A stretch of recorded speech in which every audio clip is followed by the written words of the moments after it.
Oi, Celimara do Feed Rato de Anato, e hoje nossa aula não perde, fica aí, porque a gente vai falar sobre dor, né? Interpretação de dor. Então, dor nociceptiva, dor neuropática. Não perde essa não, fica aí. Lembra sempre de se inscrever no canal, ajudar a gente, botar comentário. A gente precisa muito do seu joinha. Roda a vinheta.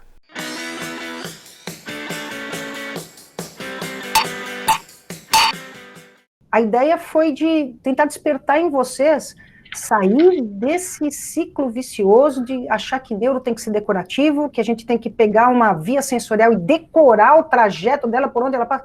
Calma. É mais importante você ver por onde ela está passando e quais são as conexões que ela faz, do que saber exatamente se é lemnisco, se é fascículo, se é não sei o quê. Né? Então, eu acho que essas questões, essas dúvidas, vocês só vão responder com o domínio da coisa, com o domínio do conhecimento. A gente começa a falar sobre dor. Dor é uma experiência sensorial.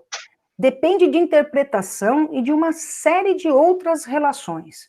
Então, uma dor total, olha, tem pelo menos 4 componentes. E olha o tipo do componente. Ele tem um componente físico, um componente emocional, ainda existe um componente social e um componente espiritual.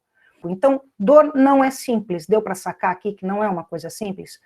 Dor, a interpretação da dor depende demais de quem é o indivíduo, das experiências que ele teve, do nível de dor que o próprio corpo físico dele tem, de como ele lida com as dificuldades na vida, de como ele aprendeu a lidar com isso. Depende muito do momento que ele está vivendo, social e espiritual. Qual é a pior dor do mundo? Qual é a dor mais intensa? A pior dor do mundo é aquela que você está sentindo naquele momento. Por quê? A tua experiência naquele momento. O que mais nos interessa agora é falar sobre a dor do aspecto físico. Então a gente vai olhar agora ao componente físico da dor. Com relação à origem, ou seja, onde começa a dor, qual é o estímulo que está produzindo a dor. Então, quando a gente fala em origem de dor, a gente pode dividir a dor de 2 a 3 tipos básicos. Vou tirar aqui a questão psicossomática, ok? Porque ela está muito ligada com a questão emocional e não está ligada com a questão física. Então, a gente não vai comentar sobre a dor psicossomática, que tem um componente emocional extremamente forte, tá? Nós vamos falar sobre a dor que tem origem, que é física, que pode ser avaliada, e esta dor, então, ela é dividida em 2 tipos básicos: nociceptiva ou neuropática. A dor nociceptiva é aquela dor que é influenciada por receptores neuronais, por nociceptores. Noci quer dizer dor, então receptores de dor. Nociceptores são receptores de dor. Eles estão nos tecidos do nosso corpo e vão ser sensíveis a determinadas alterações. Elas podem ser alterações compressivas, de hipóxia, de acidez, de alteração de componentes. Tem uma série de processos inflamatórios, então, substâncias químicas que são liberadas pelo tecido quando há lesão, que estimulam os receptores de dor. Então, na verdade, dor nociceptiva vai ser quando ela tem origem nos tecidos e ela é trazida para o sistema nervoso a partir desses tecidos por receptores de dor. A dor neuropática, ela tem origem no sistema nervoso. Tá? Então, a dor neuropática tem origem no sistema nervoso, não tem origem nos tecidos dos órgãos. Ela tem origem no próprio sistema nervoso, que pode ser uma origem central, quando você tem algo no encéfalo, em determinada área, que estimula a produção de dor, um tumor, uma alteração, uma calcificação, alguma coisa que esteja provocando essa dor. Ou ela pode ser periférica, a origem está nos nervos, né? Então, é no trajeto, você tem um pinçamento nervoso, ou qualquer outro componente do sistema nervoso periférico. Então, quais são os componentes do sistema nervoso central? Encéfalo e medula espinal. Então, se a origem da dor for no encéfalo ou na medula espinal, é uma dor neuropática central. Se a origem da dor for nos nervos, no trajeto dos nervos, se for, por exemplo, nos gânglios nervosos, ok? Se for em gânglio ou trajeto de nervo, a gente vai chamar isso de dor neuropática periférica. Então, nós vamos olhar agora com mais atenção para aquela que é muito grande, que é a dor nociceptiva. Então, a dor nociceptiva, ela pode ser dividida em dois componentes. Dividido como? Dividido para poder estudar, para poder entender, por características. Né? Então, foi estudando e dividindo, separando por afinidades, por características. Então, ela pode ser uma dor somática, soma quer dizer corpo, né? E aí a gente tem, na porção somática, aquela de relação com o ambiente.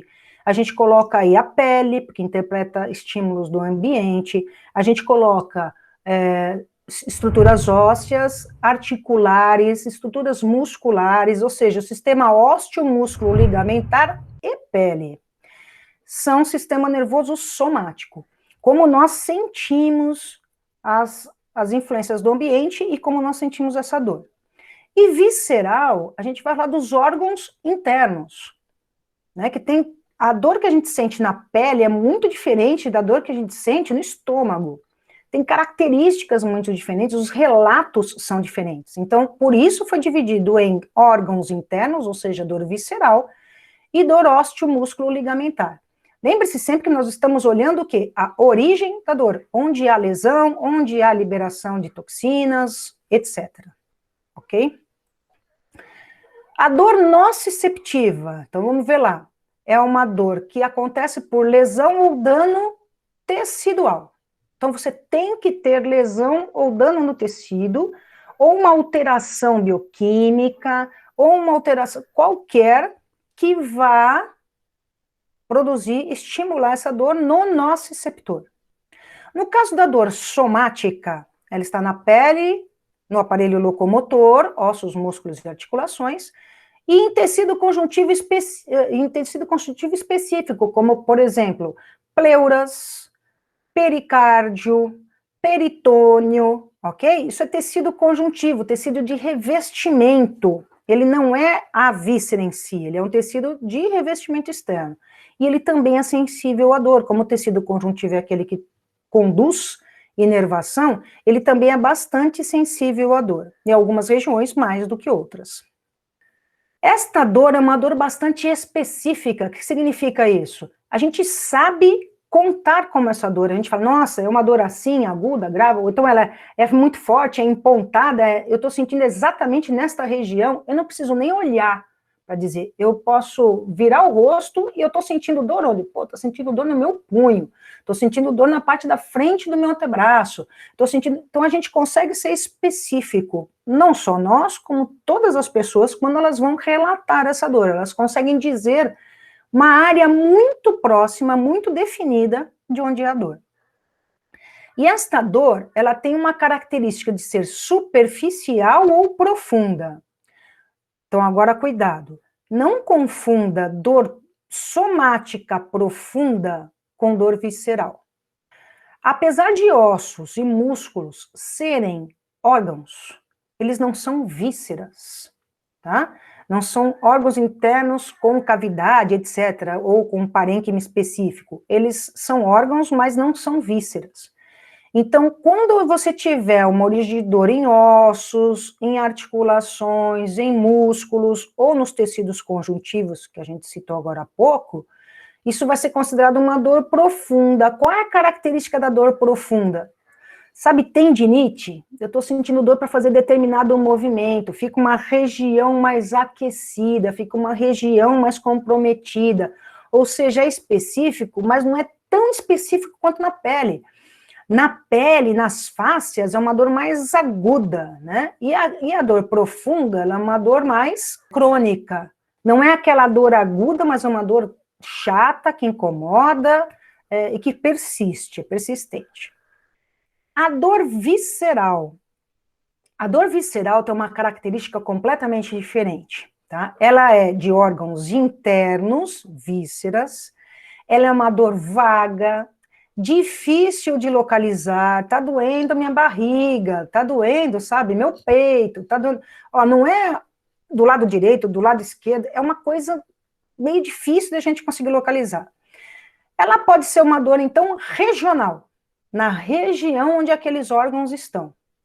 E neste caso, ela é uma dor episódica, mal localizada, e é acompanhada, agora uma grande sacada, é acompanhada de reação do sistema nervoso autônomo, tá?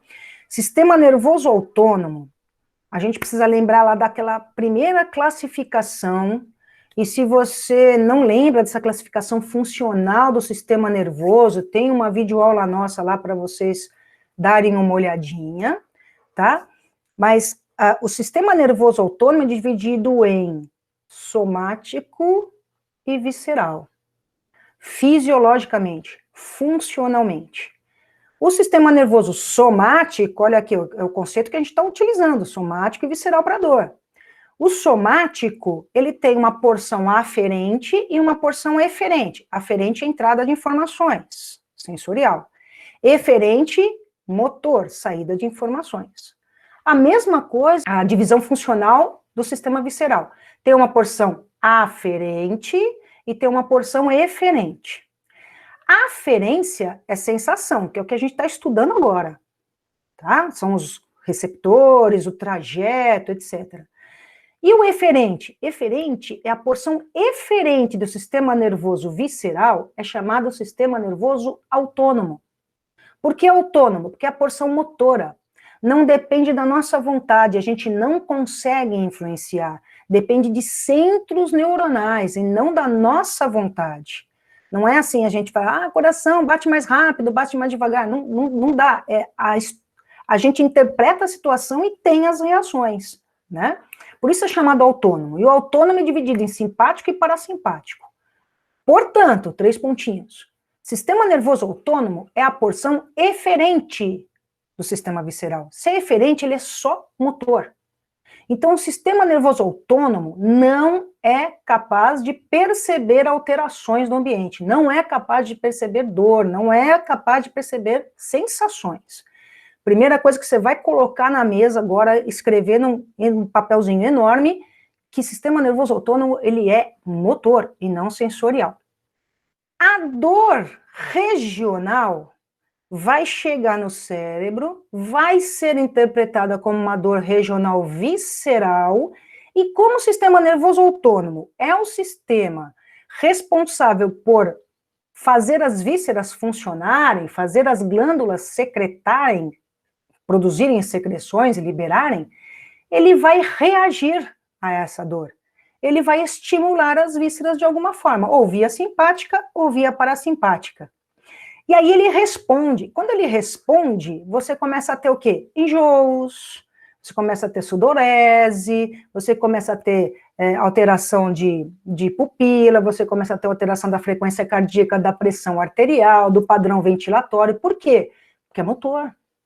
Então, a reação do sistema nervoso autônomo significa aquelas sensações que nós estamos tendo mediante uma dor visceral, que a gente não consegue entender de onde elas vêm. Elas vêm da interpretação da dor e do mesmo sistema, a porção eferente está entrando, é como se fosse um reflexo.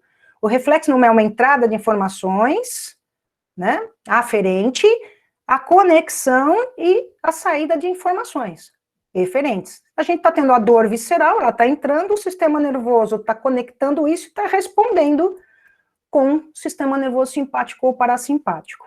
Tá? Então, muito comum você ter alterações do sistema nervoso autônomo quando se tem alteração visceral. Tanto na dor regional, quanto na dor referida. Mas o que significa? Qual é a diferença entre dor regional e dor referida? E aqui outro pulo do gato que a gente vai ensinar hoje, que a gente vai mostrar hoje. A dor referida é uma dor que é percebida em um local muito distante da origem da dor. Então, digamos que a gente está lá com uma dor regional, estou com cólica intestinal, estou sentindo os negócios aqui, né, os negócios... tô com dor na minha barriga, então é na barriga, eu não sei direito se é intestino delgado, intestino grosso, eu não sei se são gases, eu não sei bem o que é, mas tá dando umas torcidas de barriga danada aqui, né? Mas eu sei que é na barriga, que é onde estão os órgãos do tubo digestório. Então, lá na barriga, na parte mais inferior, próximo da pelve. Beleza, essa é uma dor regional que pode ser nauseante, pode dar dor de cabeça, pode dar tontura, pode dar fraqueza, pode dar um monte de coisa aqui, um monte de respostas, mas eu sei mais ou menos onde ela é. E pela experiência, a gente fala assim, isso deve ser intestino, isso deve ser, porque a gente já sentiu um monte de vezes coisas bem parecidas. Agora, a dor referida é aquela que acontece no local distante do órgão que foi estimulado. Daí eu não tenho a menor ideia. Vamos pegar a dor pré-cordial? A pessoa está tendo um infarto do miocárdio, que é uma falta de circulação sanguínea, ou seja, uma isquemia no músculo cardíaco. E aí ela não sente a dor no músculo cardíaco, nem na região onde está o coração. Ela sente às vezes relatam assim, uma angústia, uma vontade de arrotar, uma pressão no peito, às vezes não é nem dor que ele está sentindo, que se projeta para o lado esquerdo, para o ombro, pode às vezes não subir para o lado esquerdo, ou para o pescoço, para as costas, para o braço, e aí tem uma série de relatos. Cara, o que tem a ver o ombro, pescoço, braço esquerdos com o coração, que está bem no centro do peito, que vocês já viram lá no centro do tórax? Não tem uma localização de referência. Então, a gente vai precisar, hoje, entender de onde vem essa dor. E esse é o pulo do gato que eu disse a vocês. Tudo bem? Entendemos agora somático visceral, estamos pondo cada coisa na sua caixinha para ir bem devagar avançando com isso. Então, olha só. Como entender a dor somática superficial? Então, a dor do corte, ou perfuração, lesão inflamatória ou queimadura. Como é que a gente vai entender isso aqui? O caminho é conhecer as vias ascendentes. Esse é o caminho para a gente entender. Olha só. A gente pode pegar a via ascendente e dividir em 4 observações específicas, 4 pontos desta via que eu vou olhar e eu vou pegar, na verdade, qualquer via ascendente e colocar dentro desses 4 pedacinhos. Porque aí eu divido a via ascendente em 4 partes e eu estudo cada uma dessas partes com a particularidade que lhe é devida, por conta do local onde ela se encontra. Então, a primeira coisa que eu vou olhar, se eu estou tendo uma percepção, seja dor, seja qualquer outra percepção do nosso corpo, eu vou olhar os elementos dela. Primeiro, o elemento é o receptor. Você está estudando visão. Aí você vai olhar o receptor da visão, cones e bastonetes. Você vai olhar onde está esse receptor, você vai olhar qual é a terminação nervosa desse receptor. Estou estudando dor? Eu vou olhar o nosso receptor, quais são todas as terminações nervosas, ou seja, os receptores que podem gerar a sensação de dor, onde eles se localizam e que tipo de frequência eles detectam. Tá? Então, eu vou olhar a terminação nervosa específica. Olhei o receptor, vi as características dele, o que eu vou acompanhar? Eu vou acompanhar o axônio desse neurônio, que é o trajeto periférico. Por quê? Essa terminação nervosa está ligada a um corpo de neurônio. Então, eu quero saber onde está o corpo desse neurônio que tem a terminação nervosa. E aí você vai acompanhando o trajeto periférico, lembra que a periferia que está fora do encéfalo ou da medula espinal. Tudo que está fora do encéfalo ou da medula espinal é periférico. Então, aí a gente tem o nervo espinal, por onde ele está vindo, ou qualquer outro nervo que ele esteja trafegando, e onde está o gânglio. O que é gânglio mesmo? Conjunto de corpos de neurônios fora do sistema nervoso central. Estão organizados em um gânglio, né? Então, se o corpo do neurônio está em algum lugar, ele não está sozinho. Você não vai ter o corpo desse neurônio sozinho, ele vai estar num gânglio, porque eles não gostam de ficar sozinhos, eles se agrupam. Ficam vários corpos de neurônio no mesmo lugar para se dar ali ajuda uns aos outros e envolvidos no tecido com células satélites tal, para dar proteção. Eu vou procurar onde está o gânglio, que é o corpo deste neurônio. Uma vez que eu achei o gânglio, eu vou acompanhar a fibra dele para ver onde ele vai fazer sinapse com o sistema nervoso central. Eu vou procurar onde começa o trajeto central. É o corpo do segundo neurônio. O segundo neurônio é aquele que vai dar origem ao trajeto central, que vai ou pela medula, ou pelo encéfalo mesmo, dependendo de qual tipo de nervo que ele veio. E aí nós vamos encontrar feixes, que são tratos, fascículos, leminiscos, para subirem para o encéfalo. Ou seja, a gente tem aqui os receptores na pele, o trajeto periférico, aí eu vou procurar os gânglios no trajeto periférico, daí ele vai entrar, por exemplo, pela medula. Se entrar pela medula, onde está o corpo deste segundo neurônio que vai subir, ó. Esse aqui já é trajeto central. Tudo isso aqui é trajeto central. E eu vou querer ver no trajeto central onde é que ele vai terminar, que é a área de projeção cortical, porque a gente só vai ter consciência da sensação lá no córtex. Então eu vou acompanhar aqui para ver em qual área do meu córtex cerebral eu tenho a consciência dessa sensação. As vias de dor e temperatura, e tudo isso que eu falei agora, e que eu vou falar também, você aplica a qualquer tipo de via sensorial. Nós estamos estudando hoje dor, então use isso como exemplo, tá? Primeira coisa que eu tenho que saber, quantos são os neurônios envolvidos no circuito aferente? Quantos neurônios eu tenho? Tenho um periférico, 2 periféricos, eu tenho um central, 2 centrais, 3 centrais, para chamar de primeiro, segundo, terceiro neurônio e ir acompanhando onde estão os corpinhos deles. No caso de dor e temperatura, da via neoespinotalâmica, que é a mais nova, né, aquela que foi desenvolvida mais recentemente, no nosso desenvolvimento embriológico, eu tenho uma via de 3 neurônios. Tá? Essa via de 3 neurônios, o neurônio 1 é aquele do receptor, ele tem o seu corpo nos gânglios espinais. O neurônio 2 tem o seu corpo na coluna posterior da medula espinal. E o neurônio 3 tem o seu corpo lá no tálamo. Vamos olhar na imagem agora para a gente enxergar isso. Olha o neurônio 1, está lá ligado, por exemplo, na pele. E aí vem subindo, subindo, olha o corpinho do neurônio, é o neurônio Vin Diesel, né? Ele é carequinho, ele não tem dendritos, e o Vin Diesel fazendo espacato, uma perninha para lá, uma perninha para cá. Tá vendo aqui, ó, o Vin Diesel, carequinha, fazendo espacato. O que faz, às vezes, dos dendritos deste neurônio são as terminações nervosas lá, o nosso receptor, os receptores, tá? E aí vem a fibra para cá, passa pelo corpo e continua. Então, primeiro o neurônio continuou aqui, aí ele entrou no corno, aqui é fissura mediana anterior, portanto, aqui é posterior. Ele entrou no corno posterior da medula espinal. Tá vendo que ele entrou aqui, ó? Então, informações sensoriais a gente sente, né? E tudo que a gente sente, entra por onde? Entra por trás. Quando entra por trás, a gente sente. Não é assim? Então, olha só. Corno posterior, a gente tem aqui a conexão do primeiro, tá vendo aqui esse Vzinho é o axônio, ramificação do axônio, com o segundo neurônio. Olha o corpinho do segundo neurônio aqui.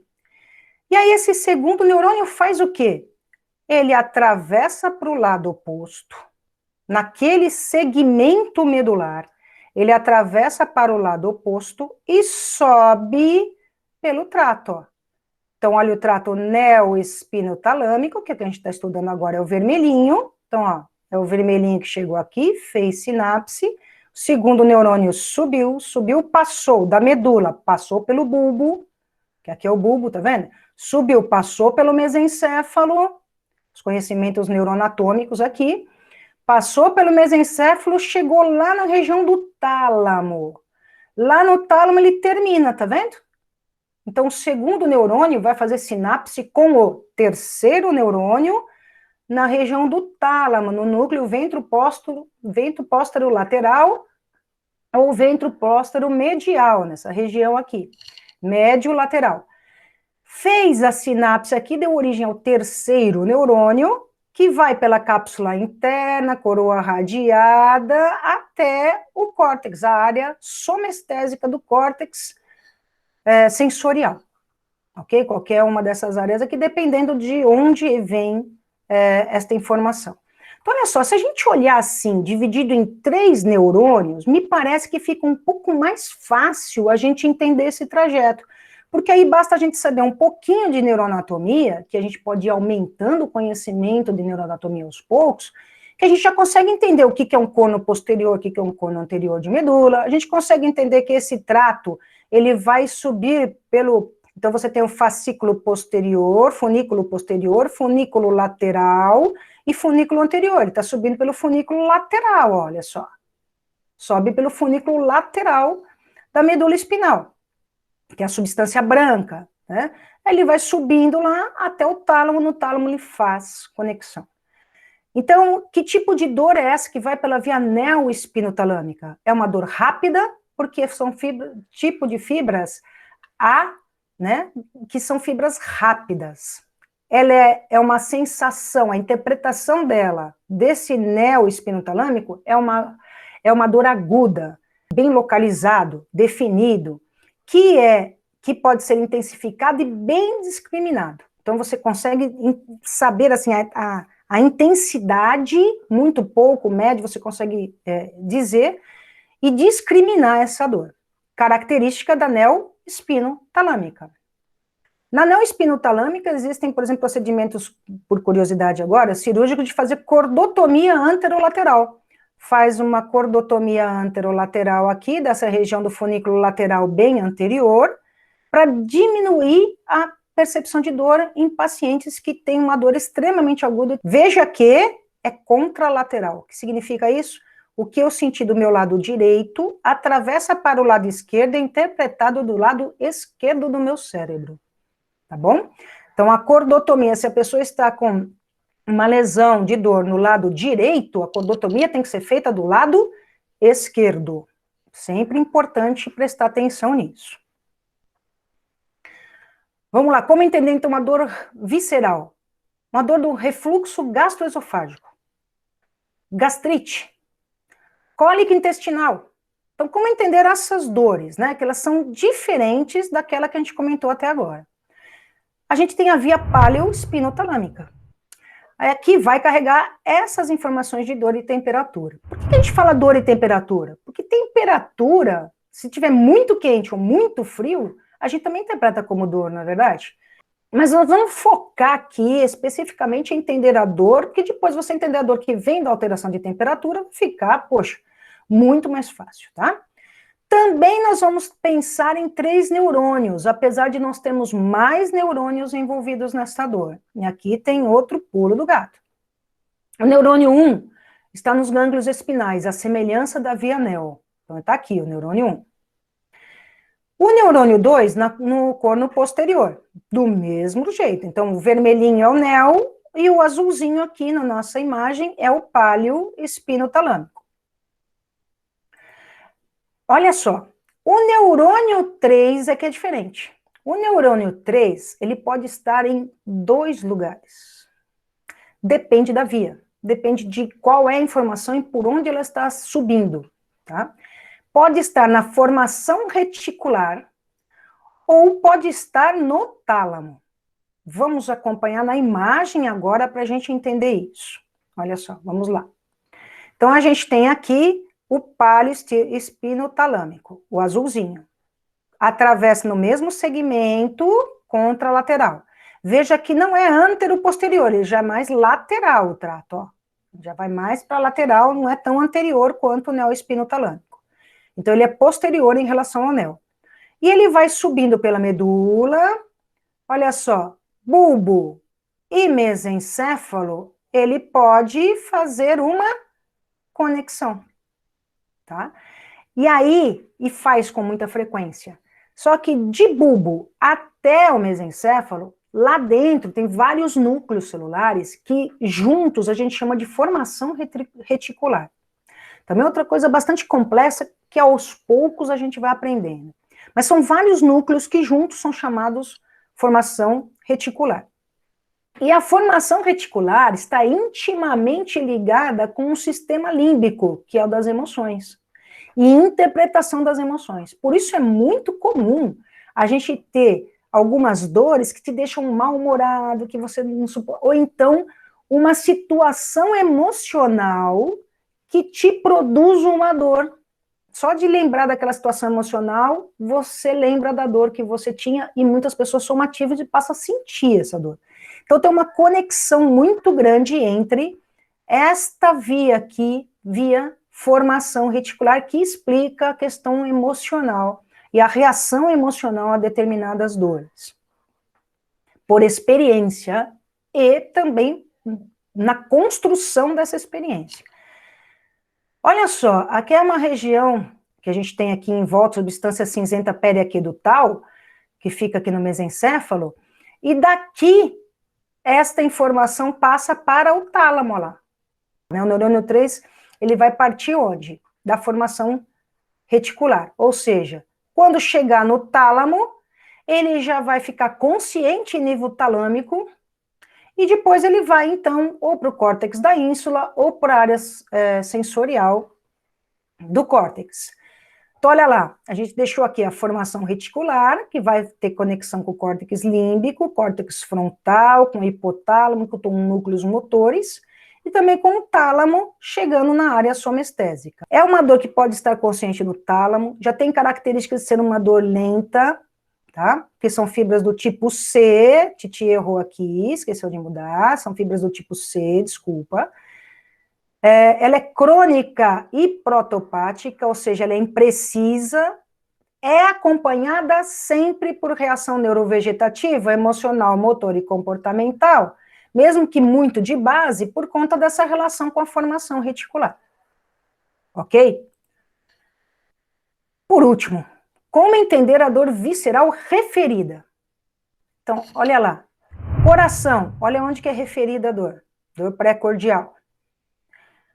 Fígado e vesícula biliar, a origem da dor é aqui, mas a gente não sente aqui, a gente sente aqui, ó. Apêndice vermiforme, olha onde que é. Cólon. Estômago. Estômago aqui é interpretado como dor no peito, para você ter uma ideia, né? Porque, olha, as mamas, o tórax está aqui, a dor é aqui. Então, aqui, entre as mamas, um pouquinho, você vai dizer que é dor no peito. O teu paciente, ele não refere como dor na boca do estômago. A dor na boca do estômago é mais apêndice vermiforme, onde está mais o apêndice vermiforme. Essa dor aqui, ela vem mais para o peito, entendeu? Então a pessoa fala assim, eu estou com dor no peito, estou com uma dor aqui no centro do peito. Essa é o relato, é como a pessoa sente. E a dos ureteres, então, vem aqui para a região de escroto, de lábios maiores, desce do lombar lá, vem descendo aqui junto no trajeto do ligamento inguinal. E a gente tem dois tipos de dor de cólica renal, a mais alta e a mais baixa, que é aquela dos ureteres. Veja aqui o pâncreas, nós vamos usar isso como exemplo, tá? O pâncreas, o duodeno, o baço e os dois rins. Esta região aqui onde tem a artéria aorta, veja que tem bastante amarelinhos aqui, né? Esses amarelinhos são plexo nervoso. E esse plexo nervoso aqui é o plexo celíaco, né? Dos gânglios celíacos, que ficam aqui próximo dessa aqui, que é o tronco celíaco, que está dando origem aqui na artéria aorta. Então, essa inervação do plexo celíaco, aqui a gente tem mesentérico superior, mesentérico inferior, vai vir um pouco aqui mais para baixo, depois tem os hipogástricos, mas tudo que é amarelinho aqui é plexo nervoso. Celíaco, mesentéricos, eles são o quê? São gânglios pré-vertebrais. Gânglios pré-vertebrais pertencem ao sistema nervoso autônomo. Ponto. O que a gente acabou de dizer? Sistema nervoso autônomo é motor. Portanto, tudo que está vindo, tudo que tem aqui, está vindo da medula, de lá do sistema nervoso, para cá, para se distribuir para essas vísceras. Acontece que a resposta sensorial das vísceras também é neurônio. E neurônio também é fibra nervosa. Só que a fibra nervosa, o neurônio, ele não se estabelece como um varal que fica pendurado. Ele sempre vai procurar um tecido conjuntivo para poder se fixar, para poder subir. Quando a gente pensa em caixa torácica, paredes abdominais, fica fácil você entender eles voltando pelos nervos espinais, porque eles já pegam carona por ali. E o das vísceras? Qual é a inervação motora das vísceras? Sistema nervoso autônomo, simpático e parasimpático. Então, a gente tem aqui o parasimpático via nervo vago e o simpático. Como é que ele vai fazer? A informação sensorial olha para o lado e fala assim, mano, não tem outro jeito, eu vou ter que pegar carona nesses carinhas aqui mesmo. A informação sensorial das vísceras se juntam no mesmo trajeto do sistema nervoso autônomo, simpático e parasimpático, e sobem para o sistema nervoso, ou junto com o simpático, aqui, ou junto com o parasimpático. Ocorre que o simpático e o parasimpático têm uma origem característica na medula espinal da coluna vertebral. Então, a gente sabe que o parasimpático é cérvico sacral e o simpático tem origem tóraco-lombar, lombar alta. Então, olha só, isso aqui é um segmento medular, T9, um segmento medular T8, um segmento medular T7. Toda a informação motora simpática desta região do plexo celíaco vem de T5 a T9. Então, vem pelos nervos de T5 a T9, são os nervos esplânicos, não é nervo espinal, porque está dentro agora da cavidade tóraco-abdominal. Eles vêm por aqui até chegar nos gânglios pré-vertebrais. Portanto, toda a informação sensorial daqui vai fazer o mesmo caminho e vai entrar lá em T9, T8, T7, T6, T5. Quando entra aqui, é como se ele estivesse saindo daqui, porque a gente tem sempre a noção de que o motor e o sensorial estão andando juntos para a mesma região. Só que não é bem verdade para o sistema nervoso autônomo. Então, o que acontece? O sistema nervoso autônomo tem essa característica de ter gânglios paravertebrais, que formam um cordão paravertebral, e as informações vêm aqui, ó, olha só, motoras do músculo esquelético, das glândulas, vai por aqui. Do sistema nervoso simpático, ele vem pelo ramo branco, depois sai pelo ramo cinzento para ir pelo nervo. Ele pode fazer sinapse, sair aqui da medula, nesse segmento medular, chegar aqui no tronco, subir, fazer sinapse neste outro gânglio, e aí ter uma origem no segmento medular superior, descer de 1 a 2 gânglios. E o sensorial? O sensorial que está pegando carona no nervo, lá junto com o simpático, não sabe dessa organização. O que ele faz? Ele chega aqui, o sensorial, ó, ele já entra direto neste segmento medular. Olha só, digamos que a gente esteja estudando o coração, que foi o exemplo que a gente deu. As informações sensoriais do coração estão vindo lá, ó, junto com o simpático e o simpático, basicamente, aqui neste caso, passou pelo gânglio, olha lá, direto, pelo gânglio paravertebral, e vai-se embora, ó. O corpo dele está aqui no gânglio, que é sempre posterior, e penetrou no gânglio posterior daquele segmento medular. Enquanto que as informações daqui da pele desta região, ó, nesse segmento medular, é T2, T3 e T4, que cobrem esta área de pele.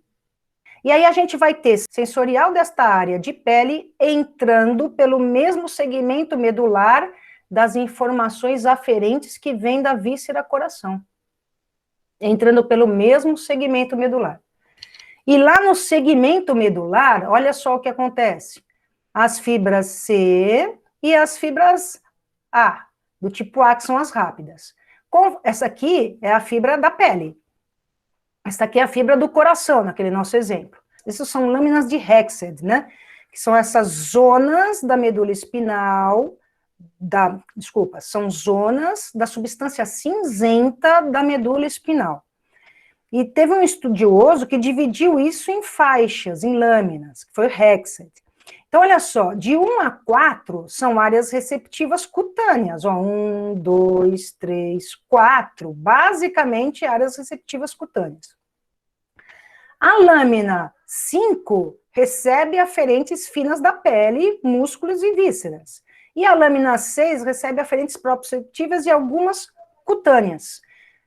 A informação que veio do coração fez sinapse aqui, se confundiu com esta, e o teu cérebro subiu a informação de que a região da pele está com lesão.